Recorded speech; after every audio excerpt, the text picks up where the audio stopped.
O Senhor esteja convosco. Ele está no meio de nós. Proclamação do Evangelho de Jesus Cristo segundo Mateus. Glória a vós, Senhor. Naquele tempo, a fama de Jesus chegou aos ouvidos do governador Herodes. Ele disse a seus servidores: é João Batista que ressuscitou dos mortos e, por isso, os poderes miraculosos atuam nele. De fato, Herodes tinha mandado prender João, amarrá-lo e colocá-lo na prisão por causa de Herodíades, a mulher de seu irmão Filipe. Pois João tinha dito a Herodes: não te é permitido tê-la como esposa. Herodes queria matar João, mas tinha medo do povo, que o considerava como profeta. Por ocasião do aniversário de Herodes, a filha de Herodíades dançou diante de todos e agradou tanto a Herodes que ele prometeu, com juramento, dar a ela tudo o que pedisse.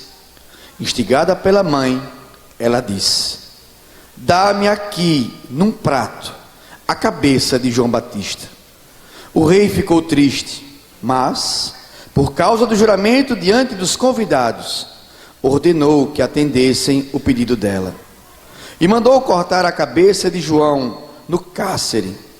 Depois a cabeça foi trazida num prato, entregue à moça, e esta a levou para sua mãe. Os discípulos de João foram buscar o corpo e o enterraram. Depois foram contar tudo a Jesus.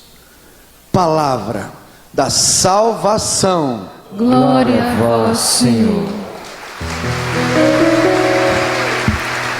Que as nações vos glorifiquem, ó Senhor.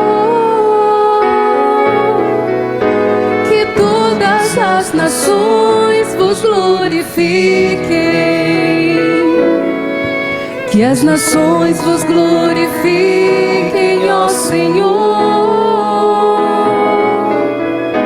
Que todas as nações vos glorifiquem.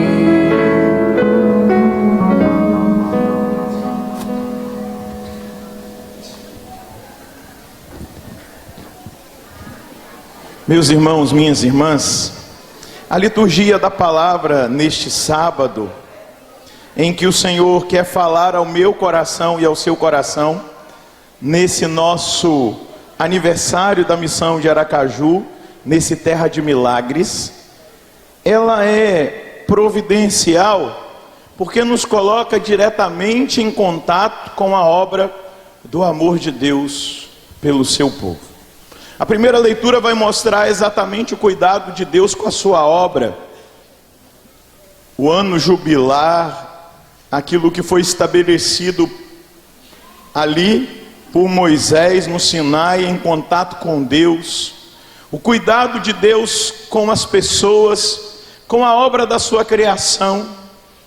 É para nós uma chave de abertura para que nós nos deixemos cuidar por Deus, para que nós permitamos que Deus cuide de nós. Mas para que esse cuidado de Deus aconteça para cada um de nós aqui, nós que estamos agora no século 21, no ano de 2019, no dia 3 de agosto, nós precisamos compreender que tudo passa por um propósito eterno, por um propósito espiritual. E esse propósito espiritual está em honrar a Deus naquilo que Ele nos indica para que nós façamos.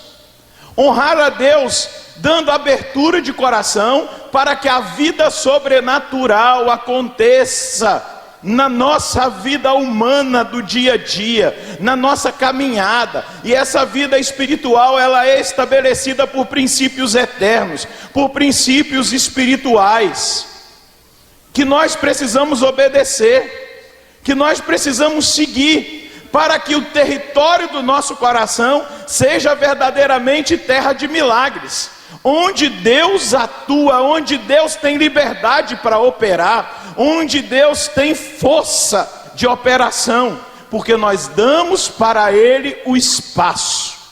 para que ele haja.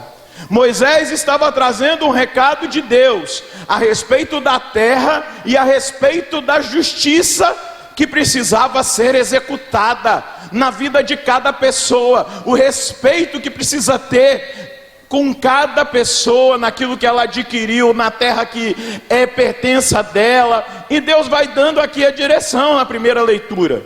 E como que a primeira leitura de hoje termina?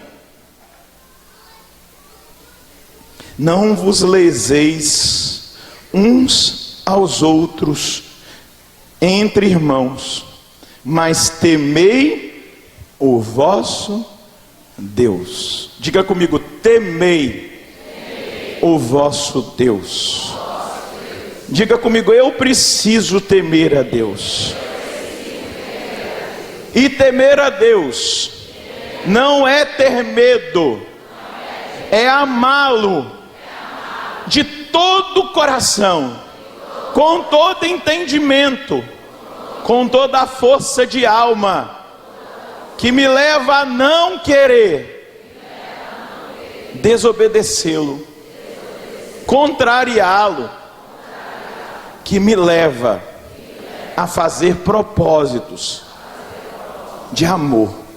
Eu não quero, em momento algum, desagradar aquele que me ama e que eu amo. Mas temei o vosso Deus, diz a palavra do livro do Levítico, no capítulo 25. Mas temei o vosso Deus, mas amai o vosso Deus, ao ponto de não aceitar em hipótese alguma desagradá-lo. Veja bem, qual é o motivo da decapitação, da morte de João Batista no Evangelho? O motivo é que João havia dito a Herodes que ele não podia estar vivendo aquela união ilícita com a mulher do seu irmão Herodíades. Está aqui no Evangelho. De fato, Herodes tinha mandado prender João, amarrá-lo e colocá-lo na prisão por causa de Herodíades, a mulher do seu irmão Filipe. Pois João tinha dito a Herodes: não te é permitido tê-la como esposa. Herodes queria matar João, mas tinha medo do povo, que o considerava como um profeta. Em outro evangelho, quando vai narrar essa realidade, vai dizer que Herodes tinha consideração por João Batista, porque sabia que ele era um homem justo, um homem santo, e ele não tinha matado João exatamente por ver a santidade de Deus em João, de ver que a palavra que João anunciava tinha coerência com a sua vida, e era uma palavra de verdade, uma palavra da verdade, que queria tirar Herodes da mentira. E essa é uma reação muito humana, que cada um de nós pode ter quando nós somos provocados, seja através de uma pregação, de uma homilia, até mesmo de uma canção, não é? Santo Tomás de Aquino, ele vai explicar que existe o verbo interno. O verbo mora em nós desde o nosso batismo. Ele está constantemente falando conosco, mas pelos barulhos, as distrações, aquilo que muitas vezes nós vivemos, nós acabamos não conseguindo viver e entender aquilo que é a condução de Deus para a nossa vida. Porém, o verbo externo, que é proclamado pela boca do sacerdote, do pregador, pela liturgia da igreja, numa leitura que nós fazemos na nossa casa, uma meditação, esse verbo externo atinge o nosso interior e a gente desperta. Esse verbo externo queria atingir o coração de Herodes e libertá-lo daquela escravidão do adultério. o verbo externo, o verbo que se fez carne, que já habitava no meio deles, o próprio Cristo que se encarnou, utilizando-se da palavra do precursor, queria libertar o coração daquele homem de governo, chamado Herodes, para que ele experimentasse verdadeiramente o amor de Deus, o Deus que ama, e para que ele amasse a Deus nessa maneira, que ele temesse, temei ao vosso Deus, eu sou o Senhor vosso Deus. Termina a primeira leitura, eu insisto, temei, amai, ao ponto de não querer desagradá-lo, de não querer se desviar daquilo que é a instrução. Meus amados, minhas amadas, nós só vamos experimentar os milagres do Senhor na nossa vida, no nosso dia a dia, se nós entrarmos dentro dos propósitos espirituais que Deus comunicou a nós através da tradição, da escritura e do magistério da igreja, através da interpretação da igreja para as leis e para as leis eternas que estão contidas na Sagrada Escritura. Nós não vamos experimentar os milagres se nós não estivermos debaixo da mão de Deus que precisa reger todas as coisas, da mão de Deus que determina ano jubilar, lá no Antigo Testamento, que fala da justiça com o próximo. E nós só vamos experimentar essa força de milagres se nós adequarmos a nossa vida aos princípios eternos, às leis eternas, ao sistema de Deus, acreditando nos princípios espirituais. Porque senão nós vamos ser um bando de louco que fica aqui clamando por milagres, levantando a mão, gritando, pulando, chorando, esperneando, caindo no chão, e nós não vamos experimentar nada que não seja emocionalismo, porque se nós não rendermos o nosso coração àquilo que são os princípios espirituais, de nada, Deus não se comove com lágrima de crocodilo.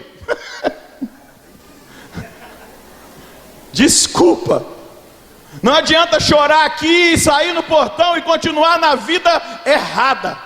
Não adianta chorar aqui, espernear aqui, rolar aqui. Você pode gritar, que Deus não vai se comover com o seu grito se você não se render aos princípios espirituais. Você está me entendendo?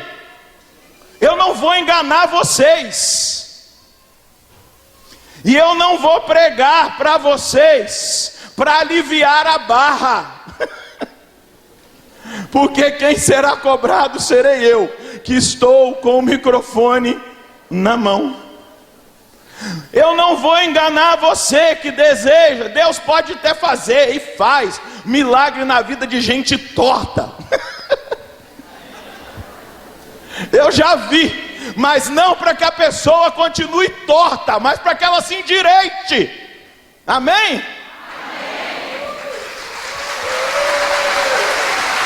Quanta gente torta eu já vi recebendo milagre, se endireitando, e a vida daquela pessoa e daquela família, que não era só a pessoa que era torta, mas a família inteira, se endireitando.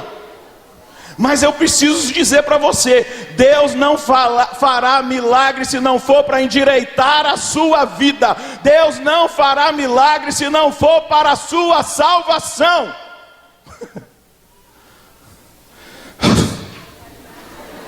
Saiu. É se enganar, pare de se enganar, deixa de ser trouxa. Deixa de ser besta, rapaz. Pelo amor de Deus, você não está vendo não? Que Deus está chamando a nossa atenção. E olha a doideira de Herodes, meu Deus do céu. Olha o que acontece. Vejam bem, Herodes está atormentado por um fantasma. O evangelho de hoje está mostrando isso. João Batista já tinha morrido. O conto que está sendo feito pelo evangelista que nos entregou essa mensagem no capítulo 14 de Mateus, é um conto posterior ao sentimento de Herodes. Porque o Herodes está sendo atormentado pelo fantasma de João Batista. Não que João Batista tinha virado um fantasma e veio puxar o pé de Herodes, não é isso. Mas aquilo que Herodes tinha feito com João Batista atormentava a consciência dele. E ele ficou sabendo que Jesus de Nazaré estava fazendo muitos milagres e chegou até o conhecimento dele. E o que Herodes diz? Nossa, foi João Batista que ressuscitou, eu quero vê-lo. Não foi isso? Não foi isso? Foi isso que você ouviu? Você prestou atenção no Evangelho? Vejam bem, vai haver uma pergunta de Jesus para os discípulos, presta atenção nisso. No Evangelho de Mateus vai estar no capítulo 16. Quem dizem os homens que eu sou? Aí eles vão responder, uns dizem que é Elias, outros dizem que é João Batista que ressuscitou.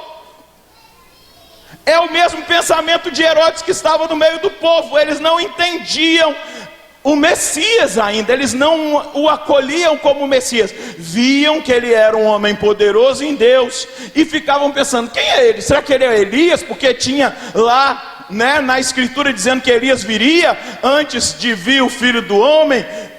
E a figura de Elias é exatamente João Batista, não é? Com o martelo da conversão. E aí Herodes vai dizendo, eu quero vê-lo, porque Herodes estava sendo atormentado pelo remorso. Herodes começa a pensar que Jesus era o Batista ressuscitado dos mortos. Herodes quer vê-lo. Herodes estava atormentado na consciência dele pelo fantasma de João Batista que o perseguia. E por que o fantasma de João Batista perseguia Herodes? Porque Herodes foi fraco. Diga para quem está do seu lado, Herodes foi fraco. Nossa, padre, mas parece que ele foi forte, né? Ele tinha o poder da decisão ali. A decisão dele foi de cortar a cabeça de João. Mas Herodes foi fraco, ele foi traído pela sua fraqueza. Herodes manda matar João Batista, não porque ali naquele momento ele estava determinado a fazer isso. Não, Herodes manda matar João Batista, não por malícia, mas por fraqueza. Eu não sei se vocês se recordam que Jesus chama Herodes de raposa, aquela raposa velha. É muito maneiro ouvir Jesus falar umas palavras duras.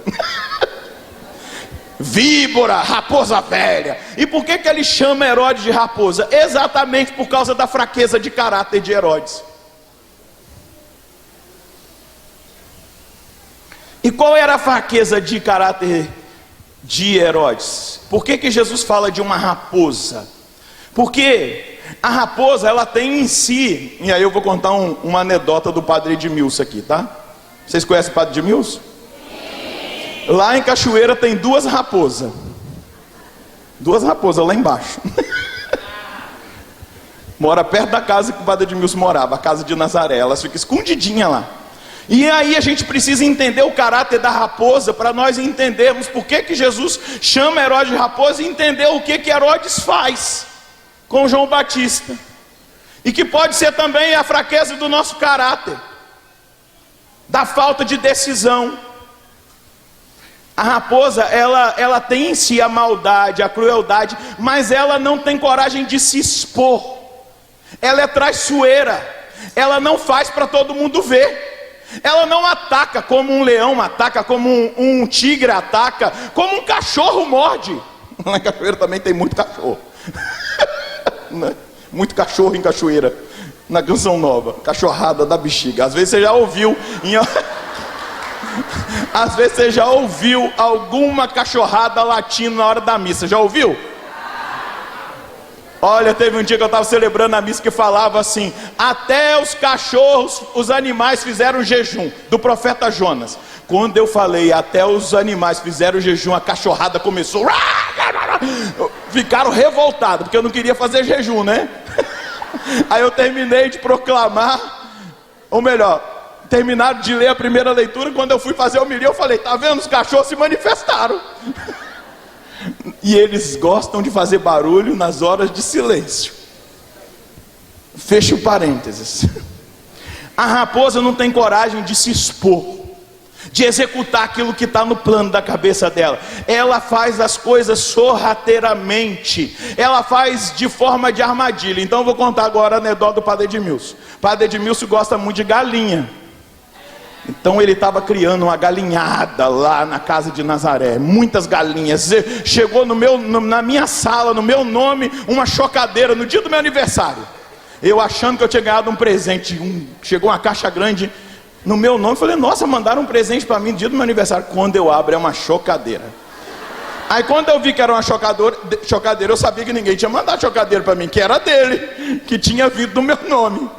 E o Padre Milson estava lá todo feliz, criando as galinhas dele. E um dia ele viajou em missão e ficou uns dias a mais, quase uma semana. Quando ele voltou, as raposas tinham comido todas as galinhas. As que sobraram, os pintinhos que sobraram, ele pegou e deu de presente, ficou arrasado. Elas atacam sorrateiramente, elas fazem armadilhas, elas não têm coragem, porque se elas se expusessem, a gente saberia que elas estavam comendo as galinhas lá na Canção Nova. Eu só estou contando para você entender o que o padre está querendo dizer. E o que acontece? Herodes cai na armadilha do caráter dele. E qual é a armadilha? Ou você vai desonrar-se, vai cair na desonra do seu nome, da sua reputação, ou você vai matar para manter a sua honra. E ele prefere matar um profeta para manter a honra dele. Que honra, né? Tinha honra nenhuma. Diga para quem está do seu lado, ei, e como é que anda aí o seu caráter? Para eu me defender, eu acuso. Eita caráter. Eu compro a ideia dos outros e começo a falar, matar o irmão com a língua. Eita, João Batista morrendo. Eu nem sei se é verdade, mas eu compro aquilo ali e começo, como uma raposa, sorrateiramente a semear a maldade. Porque aqueles que vivem, na verdade, começam a incomodar quem não vive. Aqueles que buscam autopromoção são incomodados com aqueles que não se promovem. Aqueles que querem os holofotes para si mesmos, que querem manter a sua honra a qualquer preço, são capazes de matar o irmão se não trabalharem o seu caráter. Diga para quem está do seu lado, é nós. Desse jeito. Ai, que absurdo, João Batista foi morto por Herodes. Quantas pessoas você já não matou igual Herodes matou João Batista? Não com um facão cortando a cabeça, o pescoço, mas para se manter numa boa. Quantas alianças você fez com o mal para se manter numa boa, numa honra, num lugar de honra, para ser muitas vezes aplaudido por aqueles que você tem interesse de se manter em algum lugar. Exatamente o que aconteceu com Herodes. Herodes caiu na armadilha.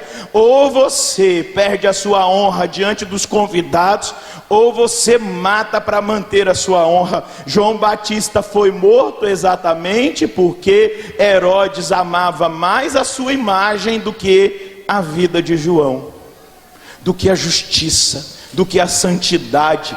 Ele amava mais a imagem dele do que qualquer outra coisa. E nós podemos cair da mesma maneira, abandonando os princípios eternos de Deus. Gente, se Deus diz, se alguém te bate na sua face direita, oferece a esquerda, Ave Maria.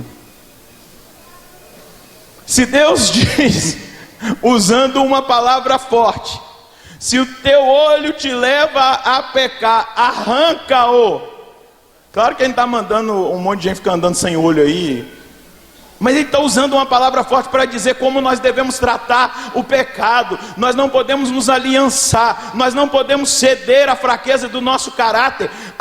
Herodes amava mais a sua reputação, a sua imagem, do que a Deus, do que a profecia, do que a João Batista. E a fraqueza está no fato de que ele não tem força interior de enfrentar a verdade de si, da sua vida. E ele podia ali bater o pé e dizer: não, esse homem é justo, eu não vou matar João Batista, ele é justo, ele é santo, eu estou errado, ele está certo, eu estou no adultério mesmo, eu estou pegando a mulher do meu irmão. Mas ele preferiu abandonar os princípios eternos para viver a defesa da sua imagem, do seu pecado. Não pode haver espaço para o milagre numa situação dessa. Não pode haver espaço para o milagre da reconciliação, o milagre do perdão, o milagre da salvação. Mas não há espaço para que Deus faça milagres concretos, onde os homens e as mulheres que deveriam ser a honra de Deus sobre essa terra, dá uma olhadinha para quem está do seu lado e diz: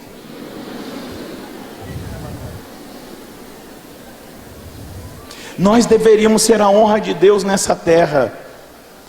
Só que a gente prefere escolher a nossa imagem, o nosso desejo, a nossa vontade a fazer a vontade de Deus.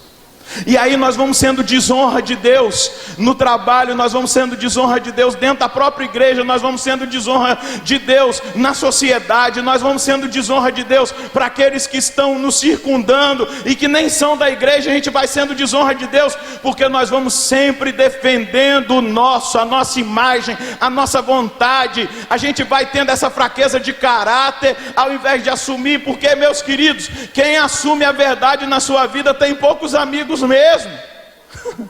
Mas eu não assumo a verdade para condenar ninguém, mas a própria verdade vai expurgando da minha vida aqueles que não querem caminhar na verdade e nos princípios eternos. Deus vai tirando, Deus vai fazendo uma purificação quando nós assumimos os princípios eternos, a verdade de Deus. Hoje, nessa homilia, eu quero já ir concluindo para dizer para você: assuma a sua verdade. É melhor você dizer que você errou. É melhor você dizer que você é fraco.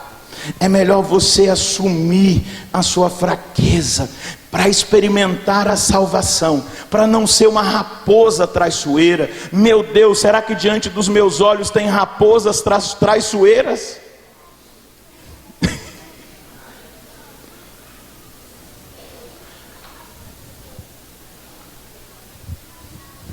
Segura na mão de quem está do seu lado. Dá um sorrisinho, isso mesmo, desse jeito, pode rir. Estou gostando. Que eu ia mandar você fazer isso de... Fala para esse irmão. Se você chegou aqui nesse terra de milagres, balança a mão dele. Se você chegou aqui nesse terra de milagres, com essa fraqueza de caráter, sendo uma raposa traiçoeira, balança a mão dele. Talvez a sua reputação na igreja já seja essa. Eu já conheço aquela raposa. Mas você vai surpreender as pessoas da sua paróquia, da sua comunidade, da sua casa, de pessoas que você, as pessoas que você convive.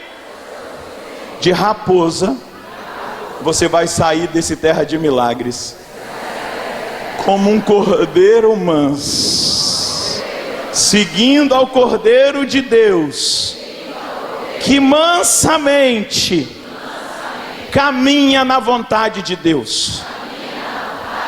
Dá uma olhadinha para ele. Você não é raposa, você tem que ser cordeiro. Dá para fazer um funk, hein? Tô brincando. Tô forçando a barra, né? Eu me converti num baile funk, não posso agora chamar o funk de volta, senão eu fico doido. Dá uma olhadinha para esse irmão e diga: é nós, meu irmão.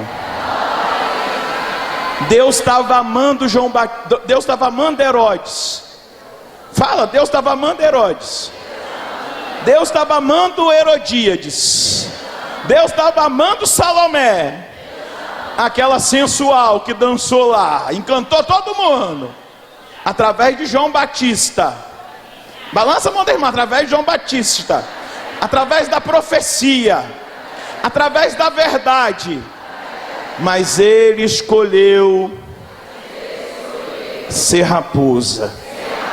Mas chegou a hora, e é o momento exato, a Eucaristia, lugar onde Deus escolheu para te apontar o Cordeiro de Deus que tira o pecado do mundo, para que de raposa você se torne cordeiro.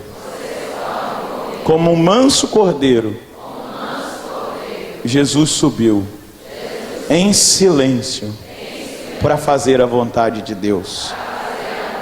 E a vontade de Deus é o melhor para a sua vida. Balança a mão desse irmão e diga: a vontade de Deus é o melhor para a sua vida. Balança a mão desse irmão e diga: Deus acredita em você. Balança a mão desse irmão, Ele está investindo em você. Com a mesma força que Ele usou o profeta João Batista. Neste terra de milagres, a profecia se mantém viva.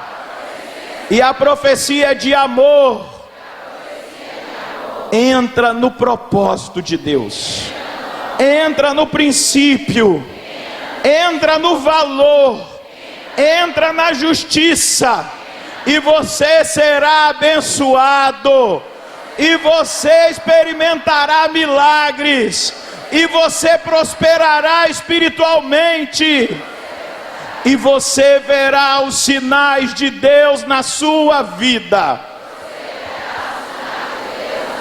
Não mais os sinais de morte, não mais os fantasmas do passado,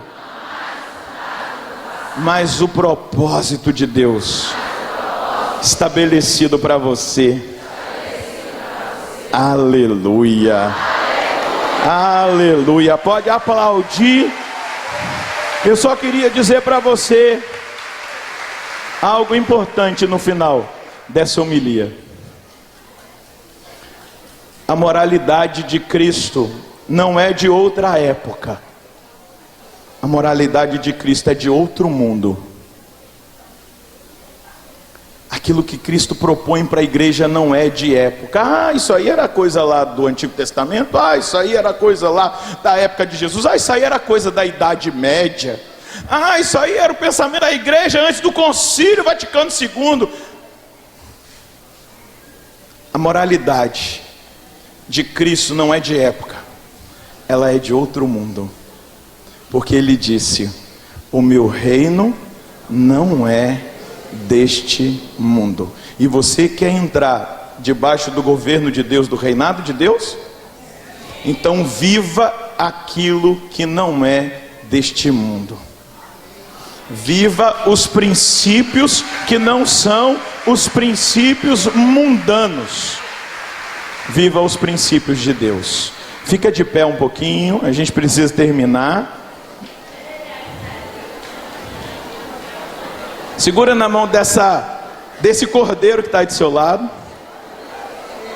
Dá uma olhadinha para ele e diga: já não é mais raposa, não.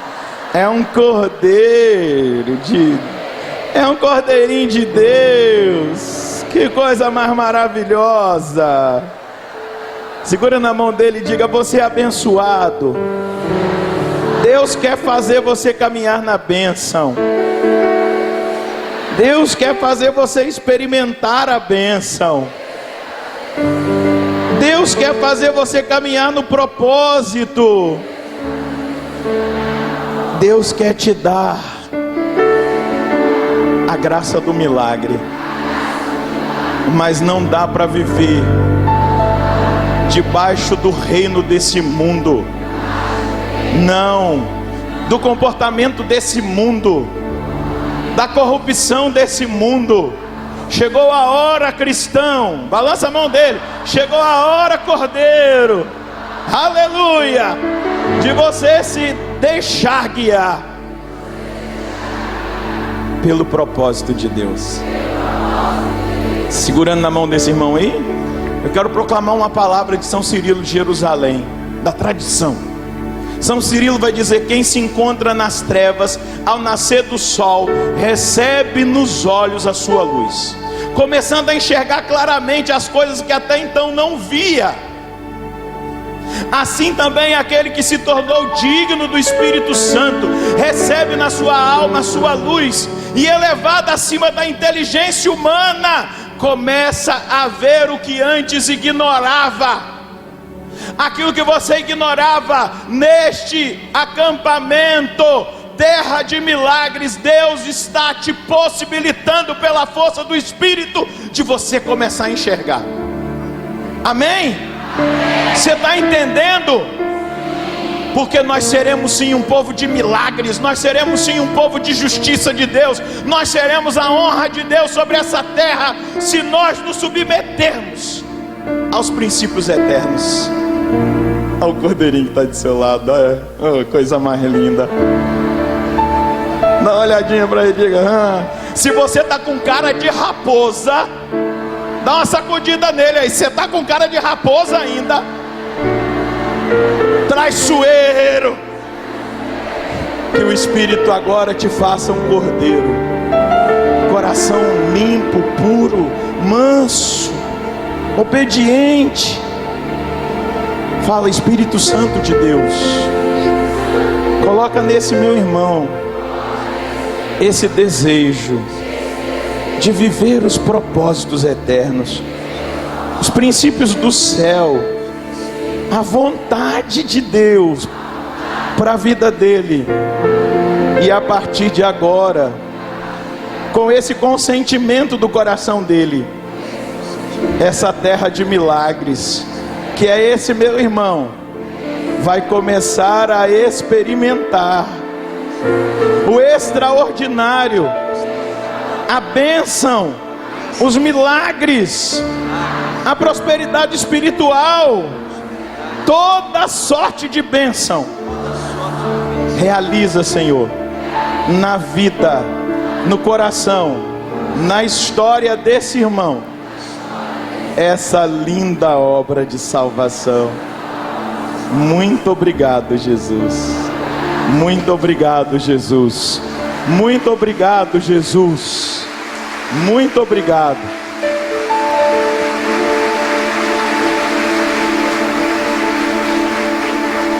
Dá um abraço nesse irmão, diga: eita Deus, que coisa mais maravilhosa. Eu já estou vendo a honra de Deus caminhando nessa terra. Oh meu Deus, eu já estou vendo a honra de Deus dentro da sua casa, eu já estou vendo a honra de Deus no seu trabalho, eu já estou vendo a honra de Deus aonde você pisa. Aleluia, glória a Deus. Deus é maravilhoso, não é? Então agora nós vamos para o ofertório, e você vai ofertar a sua vida no altar junto com o Cordeiro de Deus. Amém? Você vai entregar o seu caráter no altar, toda a sua vida, para que o caráter de Deus te transforme. Amém? E vai também ajudar essa obra de evangelização naquilo que você pode se sentar. Os nossos irmãos vão passar recolhendo a nossa oferta. O que você puder dar, abençoa demais a Canção Nova. Você não imagina o que a sua oferta faz nessa obra: salvação, transformação de vidas, recuperação de matrimônios, jovens libertos de drogas, vidas transformadas. Então abençoa também com a sua justiça, a justiça do seu trabalho, do seu suor, a Canção Nova agora. Se você puder, se não puder, ficar na paz de Deus, mas se você puder, ajuda nesse ofertório. Muito obrigado. Deus lhe pague. Deus abençoe você.